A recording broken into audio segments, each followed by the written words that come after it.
पराज industry पिछले कुछ महीनों से ये बिल्कुल चर्चा का विषय बना है, डिस्कशन का टॉपिक बना हुआ है। यानी हर कोई इसको आज के टाइम में खरीदना चाह रहा है। एग्जैक्टली क्या हुआ, क्या कंपनी काम करती है समझेंगे, लेकिन पहले एक बेसिक यहां आप चेकआउट कर सकते हैं। आपके सामने जो चार्ट ओपन है ना, यानी मंथली का, हर एक कैंडल आपको 1 मंथ रिप्रेजेंट कर रहा है। किस तरह से इसमें जो पिछले 6 महीने जो रैली आई है आप यहां चेकआउट कर सकते हो। वन साइडेड एक रैली आई है।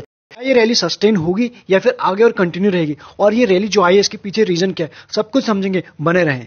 बड़े ही बेसिक से समझने की कोशिश करें कंपनी एग्जैक्टली करती क्या है। कंपनी जो काम करती है वो एथेनॉल प्रोड्यूस करती है, एथेनॉल के बिजनेस में काम करती है। अभी क्या है, गवर्नमेंट का जो फोकस है वो काफी ज्यादा बना हुआ है कि एथेनॉल जो करंट रेट में प्रोड्यूस करती हैं कंपनीज, उसे 2023 तक यानी 2023-30 तक 2023 तक इसको जो इस करंट रेट से 20% तेज और बढ़ाया जाए, यानी 20% ज्यादा बढ़ाया जाए, 20% और ज्यादा प्रोड्यूस किया जाए।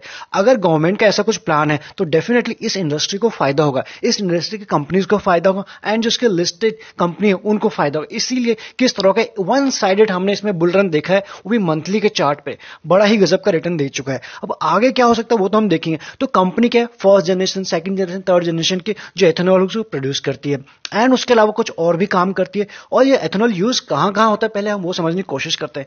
जैसे कि अगर हम समझे, जैसे कि हमें अपने व्हीकल को राइड करने के लिए, ड्राइव करने के लिए क्या चाहिए होता है, पेट्रोल डीजल की जरूरत पड़ती है, वहां भी यूज होता है एथेनॉल का। एंड उसके बाद बात करें ये, जैसे कि हम अल्कोहल बनाते हैं, विस्की बनाते हैं, वोडका बनाते हैं, वहां भी इसका यूज होता है। एंड उसके बाद और भी बहुत सारी चीजें होती है जहां इसका यूज होता है। ये तो इसका एक काम है, उसके अलावा भी इसके कुछ और काम है। जैसे कि हम समझे कि it's business line include ethanol plant, ये ठीक है, brewery plant, water and waste water, ये भी इसका काम है। और उसके बाद बात करें customise research service and solution, ये भी होता है कि कस्टमाइज करा के as per the client requirement, ये सारी चीजें ये काम करती है। ये तो बड़े ही बेसिक, यानी बहुत ही बेसिक से हमने समझ लिया। उतना डिटेल में हम कंपनी एग्जैक्ट काम नहीं करते, क्योंकि आज हम इसको करेंगे फंडामेंटल के साथ, नहीं टेक्निकल के ऊपर ज्यादा ध्यान देंगे एग्जैक्टली चल क्या रहा है, क्योंकि हमने चार्ट पे देखा चर्चा का विषय क्यों बना हुआ है। इसके पहले रिसेंट में जो एक्शन हुआ है उसके ऊपर नजर डाल लेते हैं। इसकी जो नेट सेल आई है इस बार, वो आई है पिछले साल से कंपेयर करें 91% से ज्यादा जंप आई है, यानी नेट सेल काफी ज्यादा बढ़ी है इसमें। पहली चीज जो आप बुल रन जो आया है हमने देखा, उसको आप यहां से ऐड ऑन कर सकते हो। वहीं बात करें क्वार्टरली नेट प्रॉफिट की, उसमें 109% की जंप आई है पिछले साल से, जो था 24 सीआर के आसपास, और अभी जो निकल गया 52 सीआर, यानी कि ऑलमोस्ट डबल हो चुका है। यानी नेट प्रॉफिट जंप हो चुका है, सेल जंप हो चुके हैं। एबिटा की बात करें डेफिनेटली उसमें भी 112% की जंप है। अब इन सबके बाद पराज इंडस्ट्री का ईपीएस कितना जंप हुआ, 1.36 से 2.84, यानी कि चीजें सब कुछ बदल गई हैं। लेकिन उसके बाद ईपीएस कहां पर है आप ये देख सकते हो इस साल का। चलिए आगे। ये तो रिसेंट का एक्शन हमने देख लिया, लेकिन एक्चुअल में इसमें क्या, पिछले 5 साल की इस ग्रोथ आप 4%, 3 साल में 15 और 1 साल में 10% की ग्रोथ, यानी सेल्स ग्रोथ आप इसे अच्छा कह सकते हैं कि इंप्रूवमेंट हो रहा है। प्रॉफिट ग्रोथ की आप बात करें, 5 साल में -1, 3 साल में 11 एंड 1 साल में और नॉट इवन 4%, यानी प्रॉफिट ग्रोथ उस तरह से नहीं है जिस तरह से शेयर भाग चुका है। आरओई की बात करें 7 मैक्सिमम 9 है, यानी वहां भी नहीं है, जो बिलो होता है बिलो से भी नीचे होता है। मिनिमम तो 15 एक अच्छी कंपनी जिसमें आप आंख बंद करके भरोसा कर सकते हो, वैसा नहीं है। ऑल्दो किसी शेयर मार्केट में आंख बंद करके किसी पर भरोसा तो नहीं किया जाता, कभी भी फंडामेंटल चेंज हो जाते हैं, बट इसमें वो बिल्कुल नहीं है। बात करें आरओसी की, आप यहां देख सकते हो वो भी चीजें वहां नहीं है जिसका शेयर आपने अपने पोर्टफोलियो में रखा है और जो भी लंबे समय के लिए, वो वहां मैच नहीं करता है, आप ये समझ सकते हो। लेकिन रिटर्न इसके ज्यादा अच्छे हैं न्यूज बेसिस पर। और सुनिए, उसके बाद जो पब्लिक के पास कितना इंटरेस्ट बना हुआ है, इसीलिए हर कोई मार्केट में यूफोरिया सा हो चुका है, एक फोमो हो चुका है कि जो छूट गया मुझसे छूट गया, बस इसको ले लेना है। अब यहां देखिए पब्लिक का 40% का जो है इंटरेस्ट बना हुआ है, सबसे ज्यादा होल्डिंग उन्हीं के पास है। प्रमोटर के पास है 32, यानी जिनकी कंपनी हो उनसे भी ज्यादा इंटरेस्ट बना हुआ है पब्लिक का।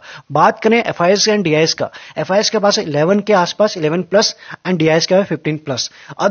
अदर बाकी किसी और के पास है नहीं। और वो 6 फंड ये है जिन्होंने एज ऑफ नाउ इस कंपनी के ऊपर इन्वेस्ट किया। सबसे पहले जो फंड निकल के आता है सुंदरम इंफ्रा के है, उन्होंने इन्वेस्ट किया। उसके बाद एडलवाइज स्मॉल कैप, एंड उसका एडलवाइज का second fund, UTI mid cap, Edelweiss का थर्ड फंड, एडलवाइज का लार्ज मिड कैप, यानी कि एडलवाइज के ही 4 हैं जो काफी बुलिश दिखाई दे रहे हैं इसके ऊपर। अगर इसके रिजल्ट के ऊपर नजर डालें, मार्च लास्ट 2020 से लेकिन मार्च 21 तक। अब यहाँ पे आप देख सकते हो इसके रिजल्ट में क्या हुआ है। ऑपरेटिंग प्रॉफिट के ऊपर सबसे ज्यादा ध्यान देते हैं क्योंकि वो हमारे लिए ज्यादा इंपॉर्टेंट है, नेट प्रॉफिट से भी ज्यादा। 32 CR था, उसके बाद माइनस हुआ, ठीक है। उसका 18, 40, 75 यानी ऑपरेटिंग प्रॉफिट है वो बढ़ रहा है, बिल्कुल बढ़ रहा है, पॉजिटिव है हमारे लिए। यानी कंपनी का जो मेन काम है उससे कंपनी का पैसा कहीं आ रहा है नहीं आ रहा है। कहीं कई बार हम देखते हैं कि नेट प्रॉफिट चेंज हो जाता है, कभी कभी एक कुछ चीजें एडिशनल ऐड हो जाती हैं या फिर एडिशनल खर्चे हो जाते हैं, वो कभी कभी साल में एक दफा होती हैं, ऐसे कुछ हो जाता है।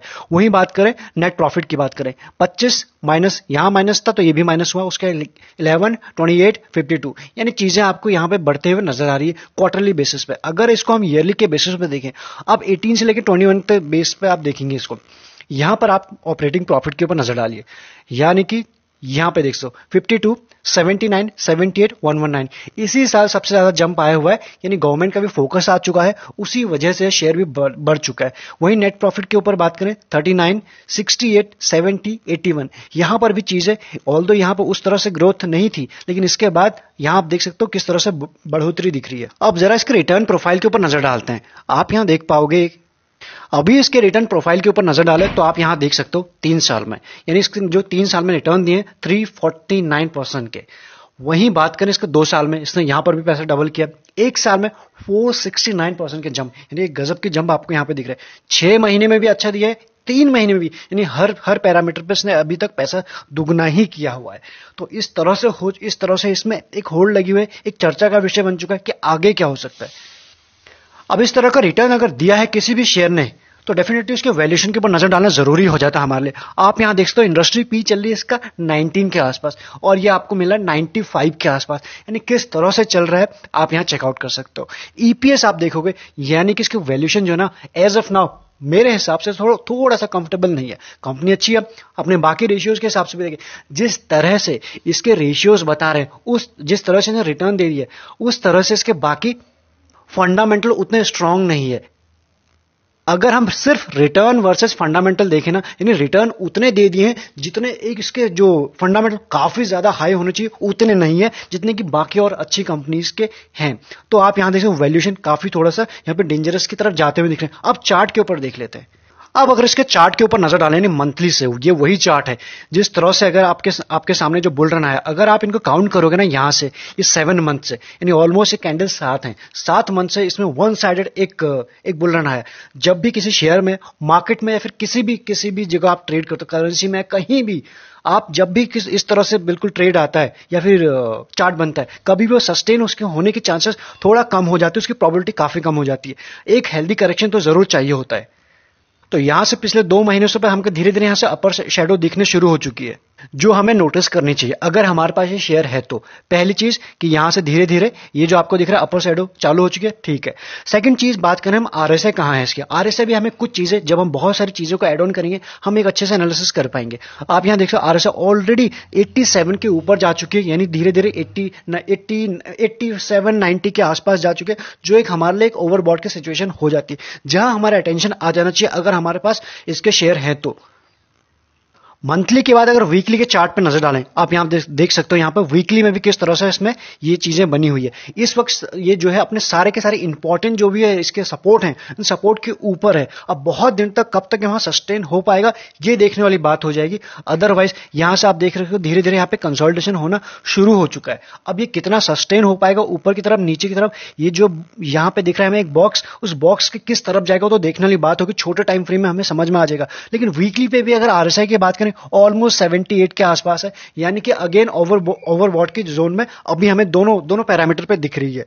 उसके बाद जो हमारे लिए इंपॉर्टेंट होगा वनडे पे एग्जैक्टली हमें क्या दिख रहा है। जब ये शेयर अपने पूरे अपट्रेंड में बना हुआ था, यहां पर बात करें, उसके बाद जैसे इसको यहां पे एक रिसेंट टॉप बना, उसके बाद ये इसने टच किया था अपने 20 डे ईएमए को। अगेन वहां से कुछ सेकंड ट्राइस ने अटेम्प्ट करने की कोशिश किया एंड उसके बाद धीरे धीरे यहां पे कुछ ऐसा फॉर्मेशन बनता हुआ नजर आ रहा है। आप ये देख सकते हो एम टाइप का, अब ये बना नहीं है। अगर ये बनता है तो डेफिनेटली ये एक बियरिश साइन होता है। हमने कई बार इस चीज को देखा, हर टाइम फ्रेम पे बनता है, लेकिन अभी वो चीज कंफर्म नहीं हुआ। कंफर्म कैसे हो जाएगी? अभी जो रिसेंट पिछले 2 दिन से इसमें एक्टिविटी हो रही है, अगेन अगेन ये धीरे धीरे इसमें कुछ बाइंग हो रही है, कुछ बाइंग हो रही है। अगर हमें मोमेंटम को किसी को प्ले करना ही कि यार मुझे तो बस यही शेयर लेना है, बड़े अच्छे रिटर्न दिए हैं, आगे भी मुझे कुछ ऐसे रिटर्न दे सकते हैं, रिटर्न देख के तो आपके लिए क्या है कि 20 डे ईएमए जो आपको दिख रहा है यहाँ पे, जो रफली निकल के आ रहा है 368 टू 370 के आसपास, आपको इसके ऊपर ही कोई पोजीशन लेनी है। एंड जो आपके जो मैक्सिमम जो आपका स्टॉप लॉस होना चाहिए, अदरवाइज तो आप वही रखिए जिस प्राइस पे आप कर रहे हैं, अदरवाइज ये जो रहा 350 का ये लेवल होना चाहिए, यानी 360 10 रुपए का, इसमें रफली 10 से 20 रुपए का आसपास का एक स्टॉप लॉस होना चाहिए। ये है इसका बहुत ही अल्ट्रा शॉर्ट टर्म के लिए सपोर्ट। तो सपोर्ट तो हम समझ गए कि इसके ऊपर सपोज यहां से पहले सिनेरियो में, पहले केस नंबर 1 में यहां से ऊपर ये सस्टेन करना शुरू हो जाए तो हमारे टारगेट यही आ जाएगा 400 का। उसके बाद ही फ्रेश तेजी तभी आएगी जब ये 400 के लेवल को क्रॉस करेगा। अदरवाइज जिस हिसाब से शेयर पिछले 6 से 7 महीने में से भी ज्यादा टाइम में एक रन दे चुका है, इसमें करेक्शन चाहिए। या तो हो वो करेक्शन हो शेयर में प्राइस करेक्शन हो, या हो टाइम करेक्शन। 2 टाइप के करेक्शन होते हैं, आई होप आप जानते हैं दोनों चीजों को। तो एक चीज चाहिए जहां से एक फिर से कॉन्फिडेंट आ जाए। अदरवाइज कॉन्फिडेंस आने के लिए आप ये जानते हो 2 डबल बॉटम यहां बनते हुए दिख रहा है, एग्जैक्टली कुछ ही दिनों में हमें कंफर्म हो जाएगा। ये तो रही ऊपर की तरफ की केस, अगर ये ऊपर जाता है। अदरवाइज का जो नीचे आता है, जिस हिसाब से फॉर्मेशन बना रहा है, अगर ये नीचे आता है तो आपको ये पहले इसके बाद ये ब्रेक होते ही, जैसे इसके 350 का लेवल है, ब्रेक होते ही आपको नीचे सबसे पहले यहां को रुकने की कोशिश करेगा, बट देखते हैं यहां पर रुकेगा नहीं रुकेगा। अदरवाइज आपको ये लेवल के आसपास आते दिखेगा जो ये है 300 का लेवल।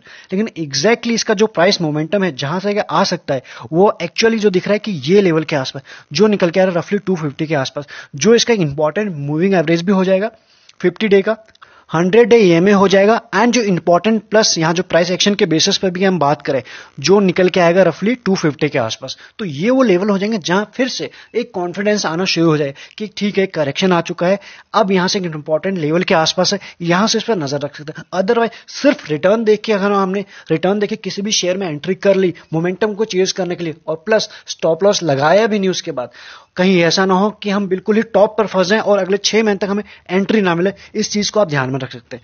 अब बात करते हैं शेयर भाग चुका है, गवर्नमेंट का जो प्लान है, जो कंपनी काम करती है, सब ठीक है, वो भी अच्छा है। मार्केट कई दफा इस चैनल पे बताया कि मार्केट हमेशा आगे देख के बात करता है। जितने भी चीजें गवर्नमेंट ने बोली, जितने भी चीजें इनके पास ऑर्डर आए, ऑलरेडी आधी से ज्यादा चीजें फैक्टर इन हो चुकी है, अभी भी इसमें आगे बढ़ेगा, डेफिनेटली बढ़ेगा। कुछ इंपॉर्टेंट लेवल पर जब एंट्री मिलेगी तभी, अदरवाइज अगर सिर्फ भागते हुए करेंगे, बाकी रिस्क भी उसी हिसाब से हाई रिस्क हाई रिवॉर्ड की कैटेगरी में आप एंट्री करने वाले हो अगर ऐसा करेंगे तो।